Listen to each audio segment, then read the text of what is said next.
les dones, precisament en el marc del Dia Internacional, de la commemoració del Dia Internacional de la Dona Treballadora, que se celebra, recordin, aquest cap de setmana, més concretament dissabte 8 de març.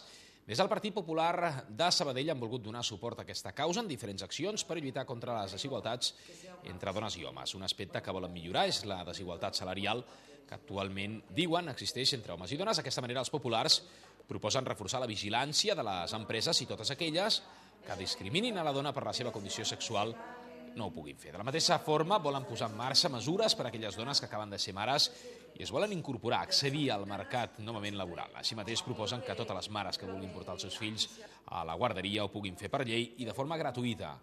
Un altre aspecte pel que treballaran és la possibilitat de poder conciliar vida laboral i vida familiar. És que aquesta es tracta d'una política que preocupa, que malauradament està d'actualitat, com ara la violència masclista també. D'altra banda, els populars han donat molta importància a aquest tema i proposen mesures més dràstiques, incrementant el nombre de policies destinats a lluitar contra la violència de gènere, entre d'altres actuacions. Es tractava d'un dels temes abordats en aquesta campanya per les eleccions generals del pròxim diumenge, dia 9 de març. Posar més juzgats especialitzats en violència de gènere, amb els recursos necessaris, i també volem posar en marxa per evitar el que s'està produint de violència de gènere, doncs, per exemple, un crèdit a interès zero que permeteixi a les dones víctimes de maltractament doncs, la independència econòmica per poder-se allunyar del seu agressor.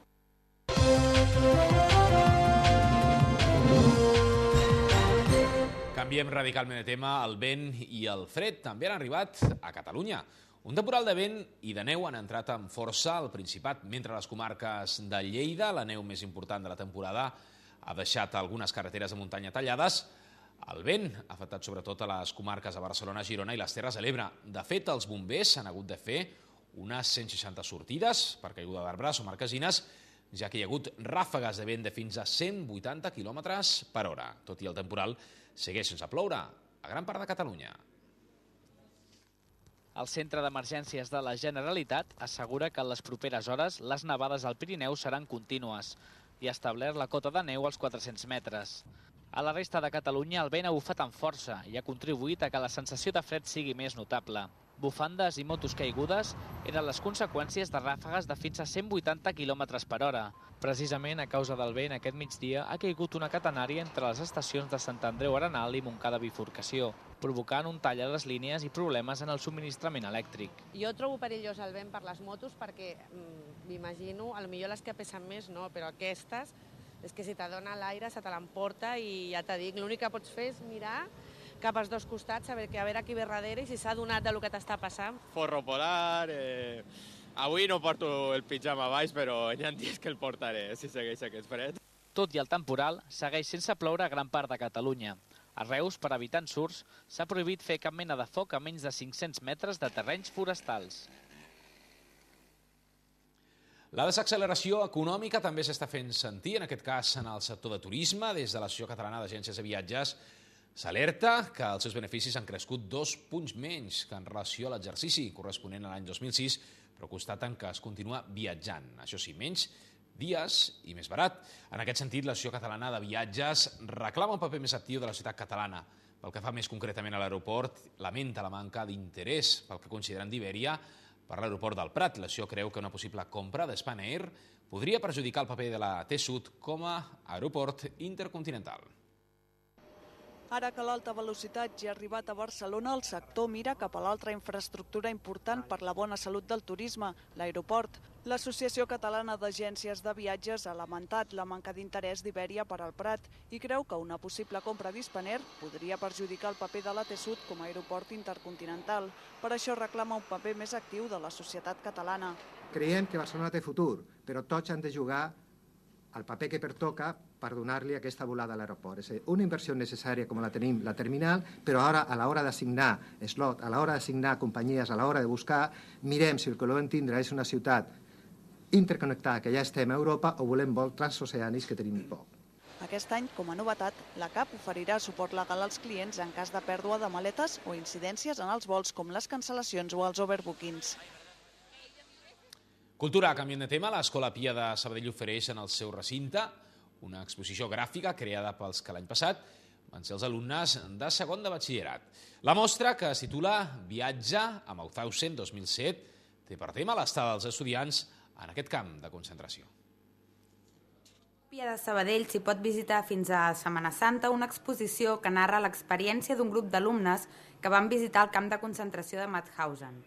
Es tracta d'una exposició gràfica que recull un seguit de fotografies i narracions on es descriu la trobada dels nois amb antics presoners, així com les impressions que van treure durant la visita al camp austríac.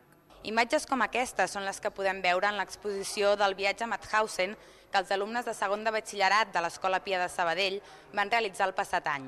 En aquesta exposició s'hi narra la tragèdia i la barbària que molts ciutadans catalans i concretament de Sabadell van patir en aquest camp de concentració.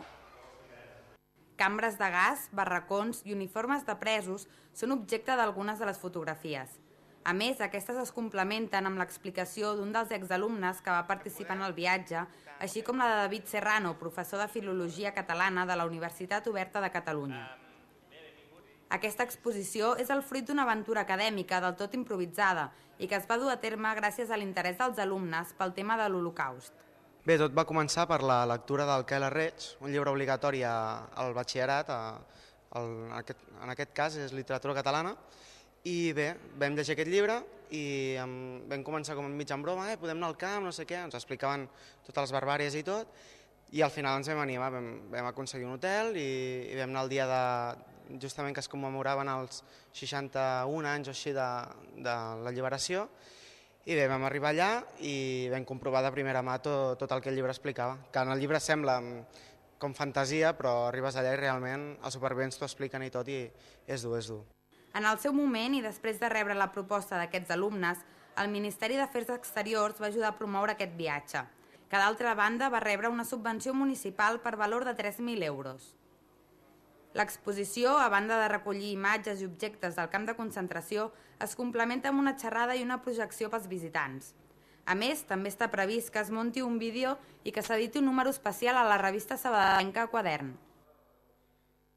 Doncs bé, en el tram final dels nostres serveis informatius és el moment de recordar la notícia amb la qual començàvem, i és que després del desallotjament d'ahir per part dels Mossos d'Esquadra d'un centenar d'estudiants que s'havien tancat a la Facultat de Lletres, avui el comitè de vaga de la UAB ha convocat una manifestació perquè, segons aquesta organització, els agents de la Policia Autonòmica van carregar durament contra els joves. Aquesta era, doncs, una de les notícies més destacades de l'informatiu aquest dimecres, 5 de març de 2008. La resta de la jornada a la comarca ens deixaven, entre d'altres, els següents titulars. L'Ajuntament de Sabadell té previst un procés de contractació de gairebé 50 nous agents de la policia municipal. L'objectiu és donar una millor cobertura i un millor servei de seguretat ciutadana. Aquest divendres s'aprovarà una convocatòria per a 30 places d'agent, la tercera que es fa des del gener. Gràcies a aquest procés d'ampliació, la policia municipal comptarà amb un total de 250 agents. La Cambra de Comerç i Indústria de Terrassa ha organitzat aquest matí una sessió per tal d'aclarir als empresaris la correcta aplicació de les deduccions fiscals per innovació. A aquesta reunió hi han assistit inspectors de l'Agència Tributària i certificadors d'AIDIT, els quals han intentat donar resposta als dubtes dels empresaris. L'Escola Pia de Sabadell acull l'exposició Viatge a Mauthausen 2007. La mostra, organitzada per un grup d'alumnes que va visitar el camp de concentració, està formada per un recull de fotografies, objectes i relats. A través d'aquesta exposició es pot conèixer l'experiència d'alguns sabadellencs que hi van ser empresonats, així com la visió que tenen els alumnes que van visitar el camp.